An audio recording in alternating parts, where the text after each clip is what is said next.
dengan moral atau karakter. Nah, khususnya pada anak. Sedangkan education itu lebih luas cakupannya pada transfer pengetahuan secara umum. Namun ini hanya sekilas ya dari kata pendidikan itu sendiri. Nah, selanjutnya Islam itu sendiri berasal dari kata salima bahasa Arab. Nah, kalau kita kaitkan apa itu sejarah pendidikan Islam, itu merupakan cabang ilmu yang mengkaji perjalanan dan dinamika pertumbuhan serta perkembangan pendidikan Islam, baik dari aspek ide, konsep, maupun lembaga-lembaga operasionalnya. Nah, kajian ini meliputi periode sejak zaman Nabi Muhammad sebagai pencetus awal pendidikan Islam hingga perkembangannya di masa kini. Itu dari sisi definisi. Nah, sebetulnya ada bahasan selanjutnya yaitu terkait objek dan metode sejarah. Jadi objek kajian sejarah itu mencakup atau meliputi segala bukti dan data yang terkait dengan pertumbuhan dan perkembangan pendidikan Islam di sepanjang sejarahnya. Jadi kajian ini tidak hanya terbatas hanya pada jalur pendidikan formal, tetapi juga mencangkup pendidikan informal dan non formal juga. Bisa termasuk pemikirannya, teori, metode kurikulum, peristiwa, dan dinamika sejarahnya. Nah, untuk memahami sejarah pendidikan Islam itu memang diperlukan suatu pendekatan atau metode yang bisa ditempuh. Ya, jadi itu diantaranya metode deskriptif, metode komparatif, dan metode analisis sintesis. Nah,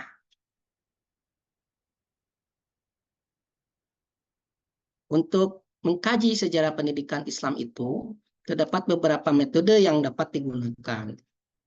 Nah, salah satunya metode deskriptif ini untuk menggambarkan atau mendeskripsikan secara sistematis, faktual, dan akurat tentang fakta-fakta kejadian berkaitan dengan perkembangan pendidikan Islam di masa lalu. Jadi tujuannya untuk memperoleh gambaran yang jelas dan terperinci untuk peristiwa atau fenomena dalam sejarah pendidikan Islam. Ada juga dengan metode komparatif. Ini digunakan untuk membandingkan dua atau lebih objek, peristiwa atau fenomena dalam sejarah pendidikan Islam. Itu menemukan persamaan dan perbedaan. Kemudian menjelaskan faktor-faktor yang menyebabkan persamaan dan perbedaan tersebut. Misal, membandingkan sistem pendidikan Islam pada masa klasik dan modern atau sistem pendidikan Islam di dua wilayah atau negara yang berbeda. Kemudian selanjutnya adalah metode analisis sintesis, yaitu melibatkan dua tahap, analisis dan sintesis. Pada tahap analisis, objek atau peristiwa sejarah diuraikan ke dalam bagian-bagian atau komponen-komponennya untuk dipelajari secara terpisah. Nah, baru pada tahap sintesis, bagian-bagian tersebut disatukan kembali menjadi satu kesatuan yang utuh untuk memperoleh pemahaman yang lebih komprehensif tentang objek atau peristiwa yang dikaji. Nah, sebetulnya ketiga metode ini sering digunakan secara bergantian atau dikombinasikan dalam kajian sejarah pendidikan Islam. Nah,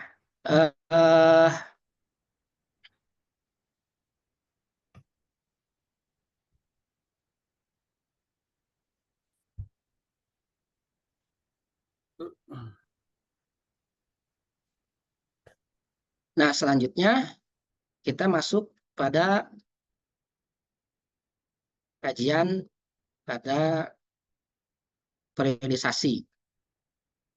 Nah, jadi periodisasi ini adalah runtutan dinamika kejadian atau peristiwa ataupun sejarah ya dimulai dari masa Rasulullah hingga kontemporer, artinya pada saat sekarang. Di masa Rasulullah ini dimulai pada tahun 610 sampai 632 Masehi. Yaitu ketika Rasulullah sudah mendapat wahyu pertama. Nah, di masa Rasulullah ini ada dua fase sebetulnya ya. pola pendidikan yang dipakai oleh Rasulullah SAW ini 13 di Mekah dan 10 tahun di Madinah. Nah, fase Mekah itu uh, tidak langsung diaplikasikan atau diaktualisasikan secara terang-terangan karena melihat kondisi Mekah pada saat itu memang belum saatnya gitu, masih berada dalam masa-masa jahiliyah. Maka yang dilakukannya adalah rahasia dan perorangan. Nah, itu dilakukan secara 3 tahun terus, dilakukan sampai kemudian ada perintah untuk dilakukan secara terang-terangan, kemudian sampai kepada penyebaran Islam ke berbagai negeri saat itu. Nah, kemudian sebetulnya materi yang diajarkan pada masa Rasulullah itu yang pertama di fase Mekah itu adalah tentang materi pendidikan tauhid, kemudian materi pengajaran Al-Quran, kemudian materi pemahaman Al-Quran. Kemudian metodenya seperti ceramah, kemudian dialog, atau diskusi, atau misalnya tanya jawab, kemudian metode perumpamaan, kemudian metode kisah, kemudian metode pembiasaan, metode hafalan. Nah, adapun kurikulum yang digunakan Rasulullah SAW itu adalah Al-Quran itu sendiri sebagai wahyu. Nah, kemudian lembaga pendidikan yang dipakai pada saat itu adalah yang pertama pada fase Mekah itu adalah rumah Arqam bin Alqam, kemudian yang kedua adalah Kutab. Nah, pada fase Madinah ini, ketika Rasulullah hijrah, ini adalah pembinaan umat. Nah, ketika di fase Madinah, Rasulullah dalam menyebarkan Islam mungkin relatif disambut secara antusias oleh masyarakat, kecuali ada beberapa golongan, khususnya adalah golongan kaum Yahudi waktu itu di Madinah. Tetapi dari Madinah inilah kemudian Islam menjadi sesuatu yang sangat kuat, sehingga tadi itu yang disebut dengan Fathu Mekah terjadi.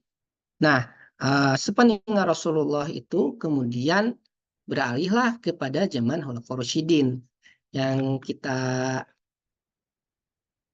tahu ada 4 ya sahabat utama Rasulullah, yaitu Abu Bakar As-Siddiq, Umar bin Khattab, Utsman bin Affan, dan Ali bin Abi Thalib. Uh,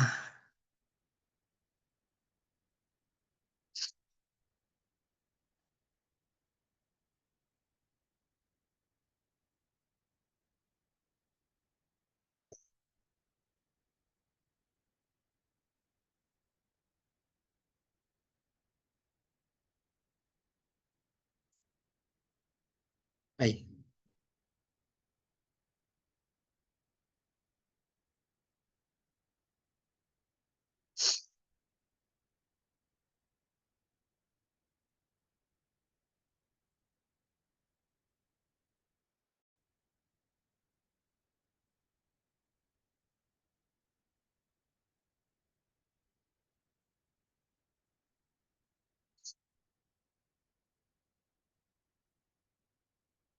Nah, sebetulnya pada setiap fase kepemimpinan